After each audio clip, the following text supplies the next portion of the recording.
Getting us live over on YouTube. Working from a different desktop today, so a little bit clunky, but appreciate y'all being here. All right, we're streaming. Let's go.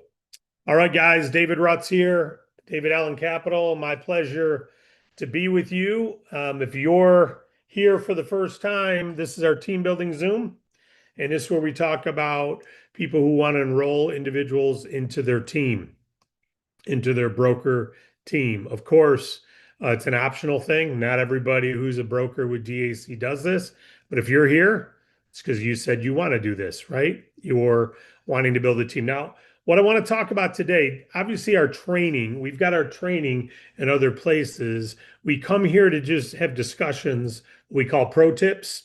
And each time we think of something that is news you can use, I would say, or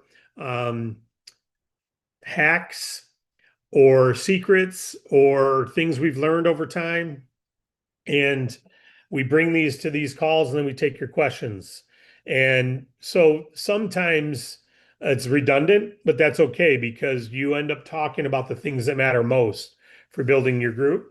And then we want to be able to be here to take questions. Most importantly at all, if you and I were working together and you wanted to ask me questions about recruiting, what would you ask? That's what you bring to this call.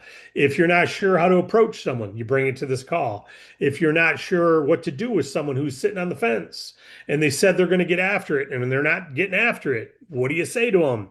That's what you bring to this call. So the team building call isn't to come and listen, although we're glad you do. It's also to come and interact.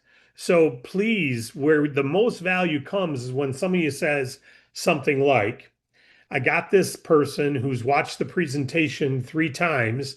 They said they like what they've seen, but they're not moving forward. What suggestions do you have? Or I've got someone who signed up, joined, but hasn't opened their welcome email. What do you recommend? Those are the type things. Pretend we're sitting around at Applebee's having an iced tea talking about our broker team. All right. So that's the purpose of this. So with that said, I'm going to pretend we're sitting at an Applebee's and you're all at the table and I'm sipping my coffee, not iced tea,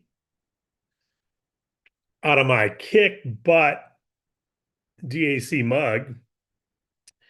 And unfortunately, I don't have my DAC shirt on, but um, and we're going to be sitting here talking for a minute. And I'm just going to go through something with you that I think is critical. And let's see if it sparks some conversation. You've heard me say, maybe you haven't, but one of the ways I look at every broker I refer, I look at it like an investment property. If I'm going to buy a house as an investment property, or if I'm going to invest into a business and buy into a company and share in the revenue, or do I just want to buy the stock and hopefully it's going to keep going up for years and one day I'll sell it? Or does the stock pay dividends? There's a reason you invest in things. I look at every broker I refer just like an investment property. And having that mentality, it makes you a little more selective, but it also makes you real excited for what it can become. And it also makes you put in investment of time. You're not spending time, right? I'm filling in for Wade this week and I get to talk to clients. I'm loving it. Just talked to a pharmacist who's been approved for almost $500,000. All of our providers approved her. Rarely do we get that. She's looking for a line of credit. We had a great discussion and we just talked business for a little bit. And I enjoy that because she walks away knowing, hey, if I'm going to get funded, these guys care. They're actually hearing about my needs. They understand they're not trying to push the $500,000 funding down my throat. They're helping me see what my needs are and helping to fit that need. It's going to be 100,000 line of credit is what it's going to be. Totally pleased. And that engagement is what makes me love what I do. Same thing when you bring on a new broker, when you engage with them and you talk to them about why you're here, what are you doing this for? When you look at how this brokerage can be an answer to their needs, to some, they just want to be a super broker and go out and refer a few people a year. Great. you can help them with that. You're helping to fill a need for them. You're solving something. For others, this is a career. For others, they're like, I'm going to build DAC brokerage like um, if I was an employee at General Motors, an engineer at GM. I'm going to be that dedicated and I'm going to create a career here. And 30 years from now, I'm still going to be overriding my agency and I'm going to sell it one day, or maybe I won't. I'm going to will it down to my family, my kids, because these are businesses that are willable and sellable, right? Your agency. So I'm looking at it like that. Some people you refer will look at it that way, many won't. But when you have someone like that, then, and even if when you don't, if you know someone says, "Hey, I'm just looking to refer a few clients a year because I'm in equipment sales and once in a while I need a funding solution," you're going to help fund. Or I'm a landlord and I'm sick and tired of my business clients not being able to pay rent, so I want to refer your funding to them so they can stay current on their rent instead of me carrying the load. I'm asking them to take a loan and pay some interest. Why should I not get paid? So I'm going to refer your funding. There's scenarios like that where they're going to use our funding source, and that's great. And you know that going in that they're good for a few fundings a year, and that's your investment property. You're going to earn a little override on that small revenue generator. They're not going to build a team. They're just going to refer a client. No problem. You know where they stand. It's a small income producing asset called a broker. Okay.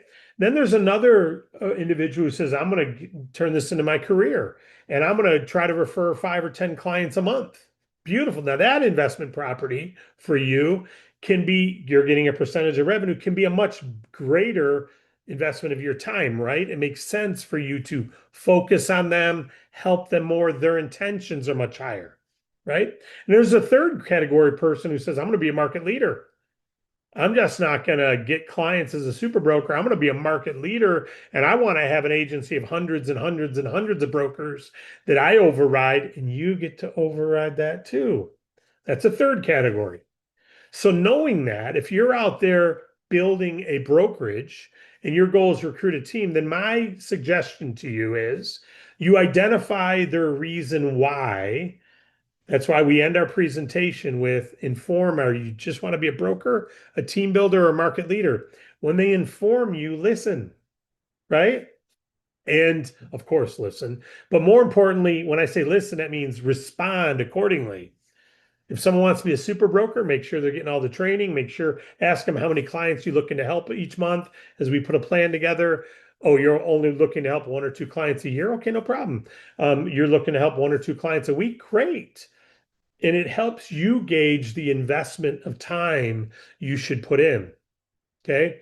If you buy an apartment complex with 500 units, you're going to need a maintenance crew. You're going to need a lawn crew. You're going to need people to replace furnaces every year and do roofing and keep the shovels, the snow off the driveways and, blacktop the parking lot and worry about the coverings and sheds and windows. But you're going to make millions. So it's worth all the headaches, that apartment complex. Well, it's the same thing with this. If you have thousands of brokers, it's worth the headaches because eventually brokers don't need. They need when they're starting. During the onboard, they have more needs. And our certification, as it goes live, will have the standards in place. So their needs will be a lot less. They won't be asking, what are the rates? What are the prices? How do I react if it's a giggle? What do I do if it's this? What do I do if it's that? They'll know, where do I go for support? How do I get support on this? What's my link that I share? How do I renew? All the basics are part of the standards. But the key that I want you to get across right now is I look at this. I mean, DAC and you are no different. The only difference is I own David Allen Capital. I'm responsible financially to make sure David Allen Capital has all the funds it needs to pay for employees, cover fixed costs, everything, and grow, right? And we hope to do enough funding to turn a profit to pay for all that, right? We don't charge you anything. You have the exact same opportunity, except you don't have the fixed costs. You don't have employees. You build this brokerage and you hope you do enough funding to pay for your costs. You don't have costs. So if we're turning a profit, doing millions of dollars in funding, hundreds of millions of dollars in funding, You can too. It started with me. This brokerage, DAC, started with just me. And I referred a few who referred a few. And we support them all. You don't have to support the agent support, broker support, websites, systems, fundings. You don't have to do any of that. Filling in for Wade today and this week has been I love it. But my goodness, you're on the phone for hours with clients, which you guys don't have to do. And I love doing it because it reminds me of when I first started. But I was on the phone with one client today for almost 40 minutes to make sure it's the right fit, a time you don't have to spend, right? We got several clients. We got a funding only $7,000. Spend 10 minutes on the phone making sure they understand it.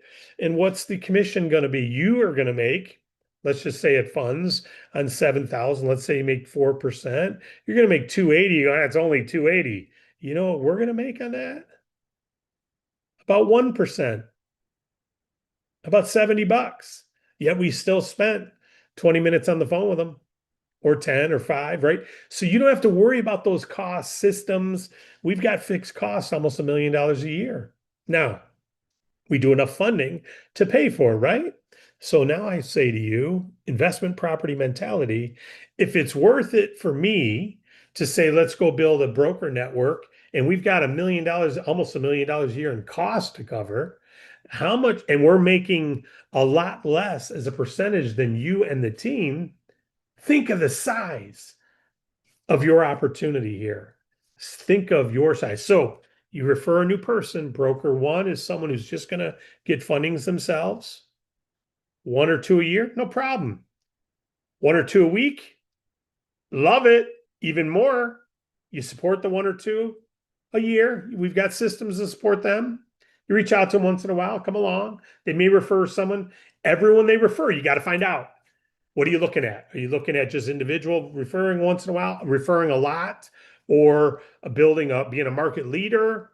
Because if I'm just going to refer 2 clients a year, but I refer McGuire, and McGuire's like, I'm going to try to get 3 clients a week. Man, you're overriding everything McGuire does if you refer me. So you got to be qualified for it, but that's your business, that's your entity, right? It's part of your brokerage. So you want to invest time into McGuire. Now, you don't have to, but you should, right? So what you need to do then is ask questions of every broker. What's your intentions? What's your reason why? How often? How when? How comfortable are you? Look at every one of them just like an income producing asset. Love them as a person. I'm not saying only look at them as an income producing asset.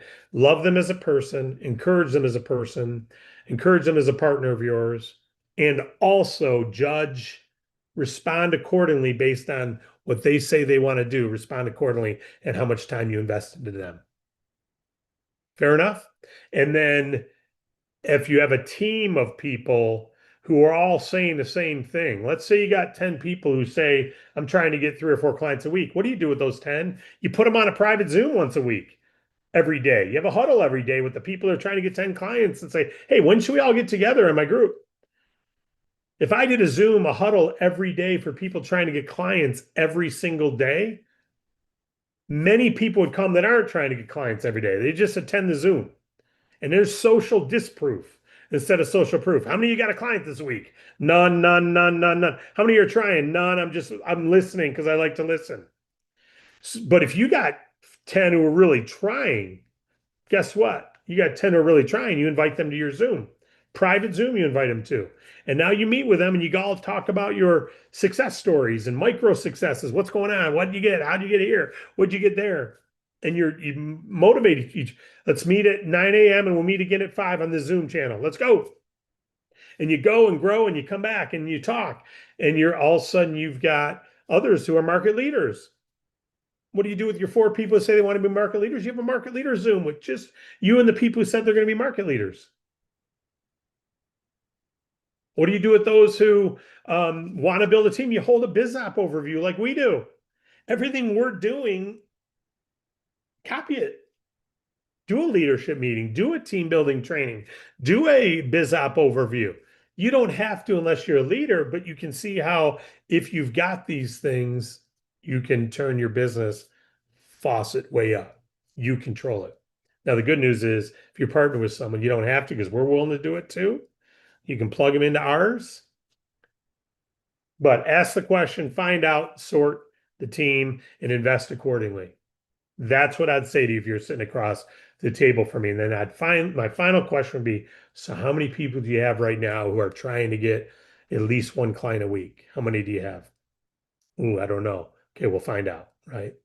How many do you have that want to be market leaders? Ooh, I don't know. Okay, we'll find out. How many do you have that want to build a team?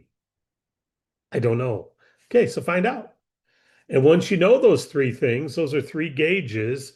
It's like, I have 5 rental properties. Okay, how many are rented is the first question people would say. None. Okay, so you're losing money.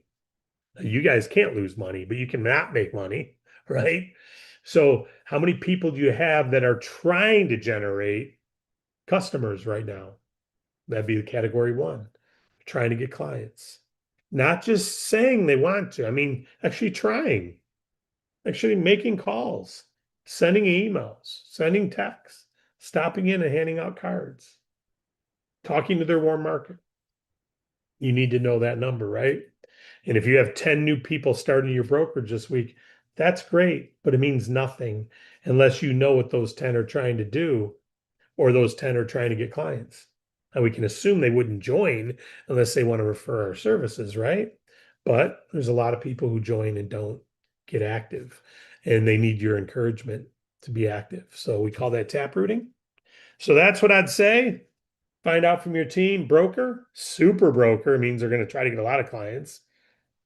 Team builder or market leader. Those are the 4 people I'd like to know which one you are. And that's what I'd like to know if I'm working with you.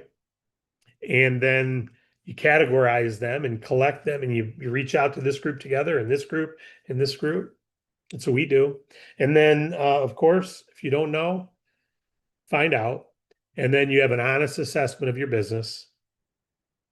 And then you can say, okay, where do I need to add?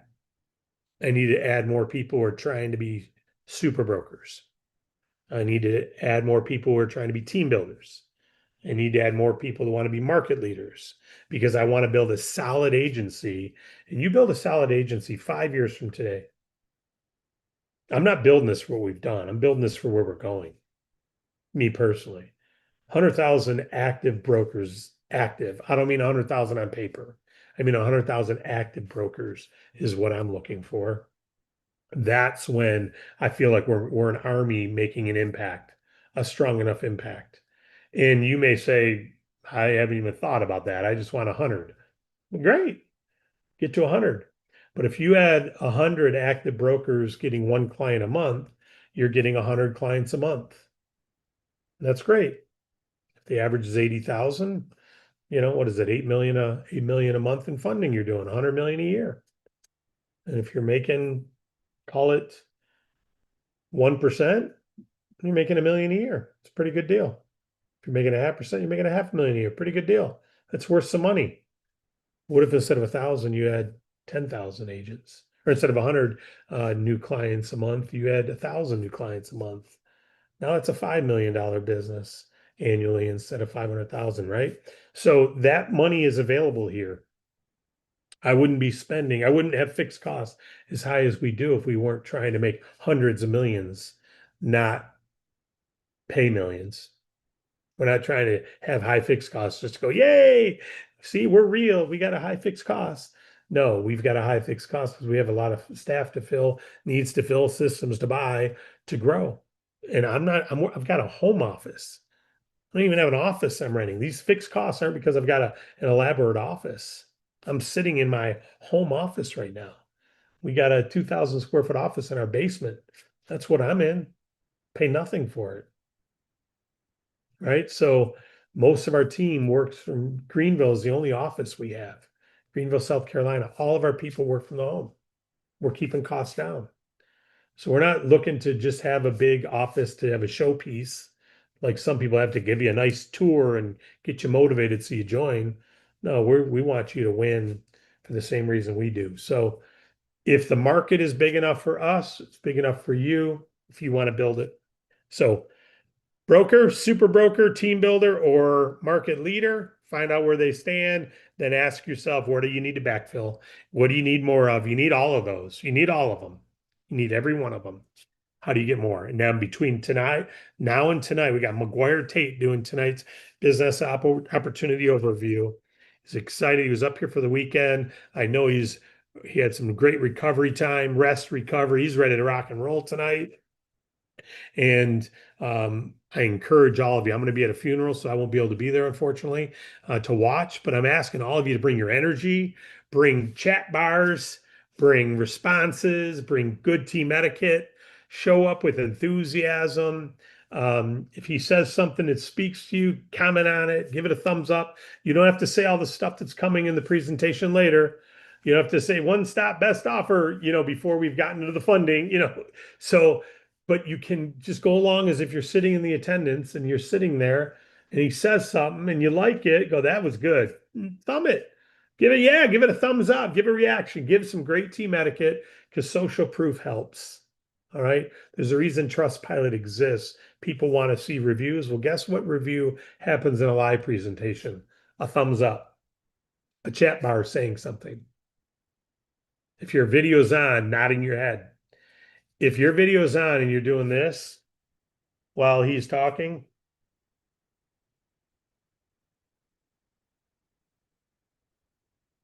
does it look like a good business? Does it look like a good brokerage? Turn your video off if you're that tired, right? Be engaged, be into it, be pumped up, ready to roll. You don't have to be overly enthusiastic, but don't be a drag, right? Social proof.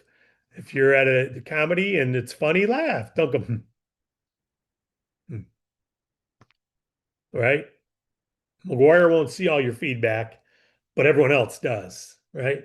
He'll see it afterward. All right, let's go to any questions. I've gone a little longer than I wanted to, but any questions for anyone about this subject matter or anything else? That's why we're here live. Go ahead. We do have a question in the chat that I'm happy to answer in the chat, but I thought maybe you could answer it Yeah, as well. sure. Let's bring it. It's if a prospect has defaulted on a non-DAC or Bank Breezy loan in the past and paid it off later, will that prospect be eligible for a new loan? Well, a default, if they paid it off later, I know this is a funding question out of recruiting, but if they paid it off later, they're not really a default. They may have gone into a default status, but then they paid it off. So they're not written off as a default. Now, if they paid it off only in collections and it was a legal team that got them to pay it off and they really settled with the attorneys, that's a default. If they defaulted with the lender and the lender was able to pause and negotiate and they worked it out with them and paid it in full, it's good. There's none of our lenders will fund anyone who's ever been defaulted before. You're on the and you can't get merchant processing. It's unfortunately it is what it is because all of them are willing to compromise on payments. So a default happens through intent, not through rude providers, generally. The providers usually are pretty lenient. So so it really comes down to what do they mean by default? If they defaulted and legal had to get involved, um, and they settled, they're not getting funded. If they use one of these funding default companies who say, hey, don't pay those expensive MCAs, come to us and get a renegotiate. And what they teach these people to do is stop paying. And if you don't pay for a month, they'll settle out of court for a big discount. And it's ridiculous. They're hurting that business and any future business that owner ever has. So don't ever do that. It's worse than a bankruptcy. Defaulting with us is worse than a bankruptcy. Bankruptcies come off your credit after 7 years or 10 years, and most companies will work with someone who's had a bankruptcy. No one will work with anyone who's defaulted in our space. Just it never comes off. Great question. Any questions about, and it's okay to ask funny questions, but any questions at all about what we talked about today about the investment property mentality and the four types of people in your agency and how big your agency can be? Um, and I'm just going to say this, my belief, I've got right now, I've got a sales organization that I get paid on thousands of active people that I've not worked with in over 10 years. They have nothing to do with DAC. And DAC is a new entity that started 10 years ago. And we actually just 2 years ago we partnered with a company. And so it was really only 2.5 years ago that in 23, that we parted from that organization, came and started building our own back office, our own comp plan, all that, right? And that was all built for one reason, because we know we're going to build it to 100,000 plus brokers and run with us. Believe with us, go do it with us, and you'll override all of it. And it'll be worth millions for the people who do it. Literally. Go ahead, McGuire. I just wanted to jump on and say, obviously, I'm very excited for tonight. I'm going to be bringing the energy coming out of last week. Thursday, Nick and Wade did a phenomenal job. But I just want to say for everyone who's on between now and tonight, we're really trying to express how this opportunity is going to be looks different, depending on the person, right? Some people, like you said, this is a career, they're building this business, and some people are using it as a tool for other people because they know they can help. So I'm going to be expressing that tonight. I think that's very important because all of our brokers may have more time and more past network and abilities. But I would just say between now and tonight, David always says, to try to recruit people who you look up to and you respect, because those are going to be the people that you don't have to invest more time in, but they're actually going to produce more output for your agency. So, being in the mix of a lot of team building and recruiting, there's a lot of people that I meet with, and you can kind of get a sense right away for one, how much time they have just in their schedule to put into the business or to grow their business and help businesses, and then just their willingness to learn. Some people really need to learn and really invest into the training, so you can kind of get a gauge for the different people that you recruit. And I'll just say that, it's not, I know David says this all the time, but it's not hurting the people if you're investing not as much time into them. It's actually hurting yourself by investing more time into people that you can clearly see that, until they show otherwise, they need to show seriousness and invest their time as well. And you can really gauge that. It's not hard to gauge that. You don't need to be 20 years of team leader experience to know that. I think every person in the world understands other people. So when you're having those conversations, those check-ins or whatever it may be, just keep that in mind. Always recruit people that you can tell right away, this guy's a killer. He's gonna take the information that we provide. He's not going to ask a million questions unless he really needs to, or he or she needs to. So I'm just really, really pumped up for tonight. I'm going to be bringing the energy, and I think it's going to be great. So between now and then, if you've got some people, or even just people that you don't know as well, reach out, let them know that tonight we're going to be rocking and rolling, and I can't wait to see everybody there tonight. Good stuff, McGuire. Good stuff. Love it. Um, I see Lois has got, so I'm reading a couple things here. I'm just seeing the chats now. Great stuff, McGuire. Lois says, "Hi, David. I'm having the same issue you just used as an example. Brokers signing up, they watch the video but seem disconnected when I reach out to welcome them. Make sure they have viewed the required videos, their why, their DAC. Are they going to do DAC part or full time, their game plan, etc. How do they want to build their DAC business, team builder, etc. Should I do something different?" Lois, the only thing I'll say is if you're reaching out to them and they're non-responsive, it's usually cold market, not warm market, right? But if it is warm market, um, I would send them a text. Say, listen, I don't want to buy. I mean, you want to give them an out, but also make them feel like, hey, a response is dignified. It's should be reciprocated. I'm reaching out to you. I'm offering to help you. You're ghosting me. You're not even replying. It's just not appropriate. You're trying to do your job with someone. So if someone's doing that, it could be just they're swamp busy and they really like what they hear. I don't even look at my phone throughout the day. And then sometimes I'll see things and go, wow, it's my text. I'm so behind on text, right? It's not intentional. Sometimes it's just we're busy, others are busy, you're busy. So I would say this, send out a message that asks them to reply. Could you please just, hey, I'm just reaching out to see if you're still interested in pursuing DAC. I know you joined, but since joining, I haven't really heard much. I've reached out and I haven't seen any responses back. Have you decided this just isn't for you? Please just let me know either way. Something that simple. So give them an out. Have you decided it's not for you? Please just let me know either way is a great way to end it, because then they'll say, no, no, no. If you pull it away, they'll either say, yeah, it's not for me. Great. You've given them the comfort to say they've decided they don't want to pursue. You don't have to spend any more time. And if they otherwise answer, no, no, I'm just busy. Great. When do you see yourself getting engaged? You can ask a follow-up question.